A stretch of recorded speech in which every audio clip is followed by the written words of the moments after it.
Attorney Rufil Fernandez Banyok. Attorney Rufil Fernandez Banyok. Straight to the point. O karon, ania ang inyong anchorman. Non in impossimus aliquid adversus veritatem sed pro veritate. Wa kitay mahimo aron sa pagpakigbatok sa kamatuoran, kundili aron sa pagdapig sa kamatuoran. Straight to the point. Luzon, Visayas ug Mindanao, Pilipinas, ug sa katawhan kutob sa babot sa Sibya sa tibuok kalibutan via internet. Maayong buntag ug kumusta live gikan sa Queen City of the South, Cebu City, Philippines. Welcome nining atong tulumanon ug inyong tulumanon. Straight to the point. Kinilagyan po niyo boss nga lagad sa kahanginan kasamang Rufil Fernandez Banyok. Mao'y padayang makikuban kaninyo nining laing adlaw sa atong pagpakigbisog.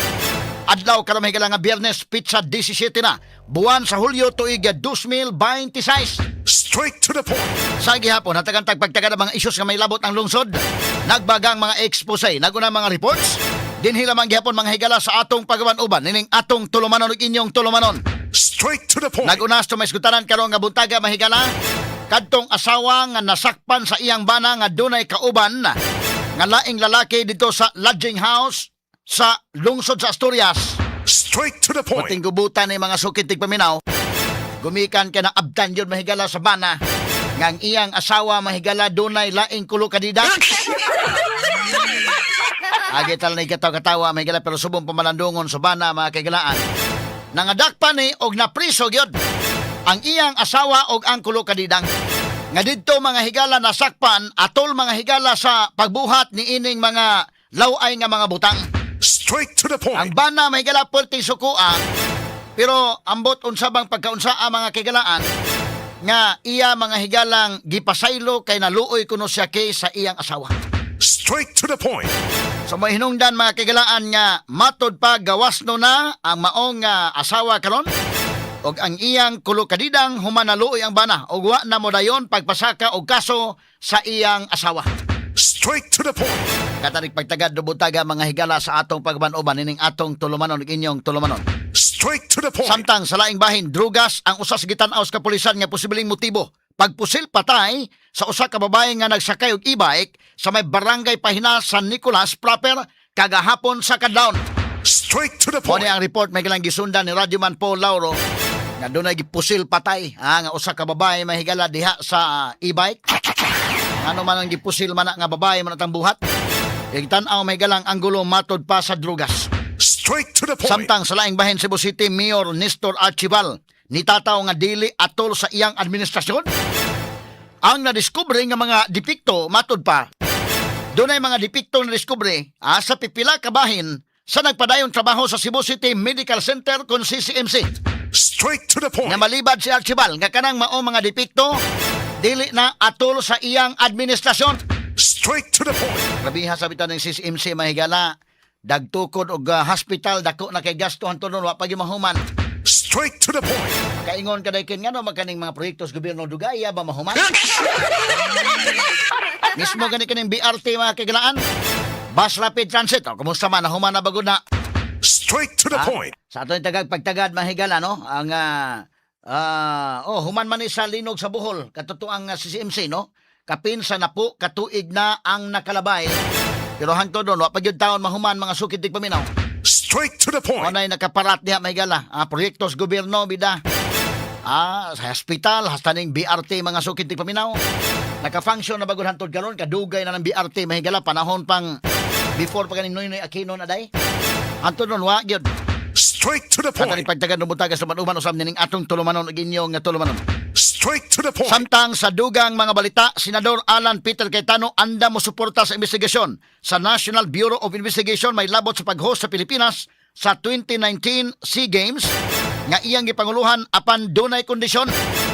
Kinahanglan nga ang mga sakop sa minorya sa Senado tugtansab nga mo imbestigar sa gingong anomalya sa flood control projects. Straight to the point. Ang flood control may garamog nabutang naman lang is kalimot mga sukitig paminaw. Katarig pagtagad do butaga sa atong paban-uban usab dining atong tulumanon ug inyong tulumanon. Straight to the Atong point. padayonon sa paghisgot mahigala ang atong mga hisgutanan labot sa nagpadayon nga impeachment trial ni Vice President Sara Duterte. Nato milabay Miyerkules dunay mga arguments, may labot na ni mahigala sa AMLAC record, the bank record o BII record. nga gusto nilang paablihan mga sukid tig paminaw. Straight to the point. In fairness, mahigala sa duha ka mga abogado nga may ni-argue si Congressman Attorney Chil Jokno o gigon man mahigala si Attorney Pua sa tutong observation mahigala ni Chis Escudero nga mga maayo, kalma nga mihatag sa ilang mga argumento. Straight to the point. Klaro, kalma nga nanghatag sa ilang mga argumento, mga sukid tig paminaw. Sports lang, paghuman lamanuhay lang dakin. Straight to the point. Payo, no? Okay ang arguments ni Congressman Party List Representative Chil Jokno. Nindot sa paminawon tong mga arguments. Ang kang puwasad nindot sad nga paminawon mahigala. Ang substance sa argument si Jokno mahigala paablihan gyud ang tanang record ni Sara Duterte aron mahibaw-an sa publiko mga sukid tig paminaw.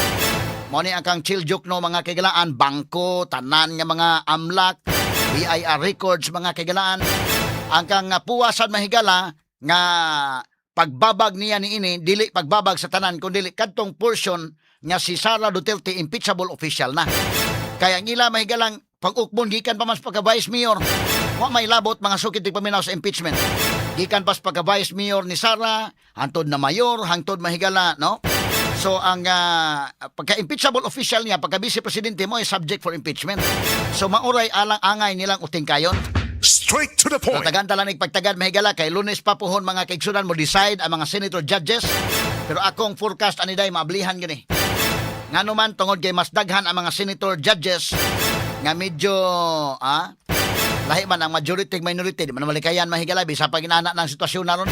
May bawaan mga nimo sa mga line of questionings sa mga senator judges, So ang ato lang ang mahigalang tan-aon, atol mga higala sa impeachment trial nga atong susihon mahigala. Kay lahi man ang voting kung doon na mahigala yung mga motions, lahi ang voting sa motion, lahi ang voting sa conviction. Straight to the point. Kahit mag-voting na gani mahigala labot conviction kinalag 2/3 votes. Meaning 16 ka mga senators ang moboto to convict. But ang pagboto mahigala sa mga motions kinahanglan lag simple majority. Mao na nagi kinahanglan. Tagan-tani pagtagad robutaga sa atong paban-uban usab ning atong tulumanon inyong tulumanon. Straight to the point. Samtang sa laing bahin, dugang mga balita, mga higala sa social weather stations, parihan ni Saka ang ilang mga ratings.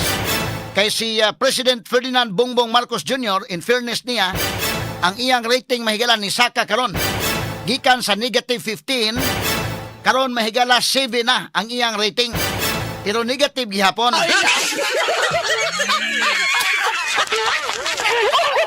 Bintaha lang kay Misaka naman. Bahala og negative pero gikan sa negative 15 to negative 7, medyo dako-dako na ng pagkasakaha. Pero negative lagi gihapon. Si Sara Duterte mahigala sa latest net satisfaction rating sa SWS survey. Kini SWS ni ha. Dili ni akong survey mga higala. Sa Social Weather Station survey, matod pa ni Saka pa mga kaigalag samot ang net satisfaction rating ni Sara Duterte. Straight to the Wa point. man matandog Sara hinon ining padayon may galang impeachment trial day. Wa matandog mga sukid ti paminaw. Nagantala ning pagtagad sab karon nga buntaga. Kinig uban pang mga isgutanan niyo mabati exclusive over DYHP RMN Cebu 612 sa dial sa inyong mga radyo sa 93.9 IFM. Yo! Sugbo! Andam na ba mo?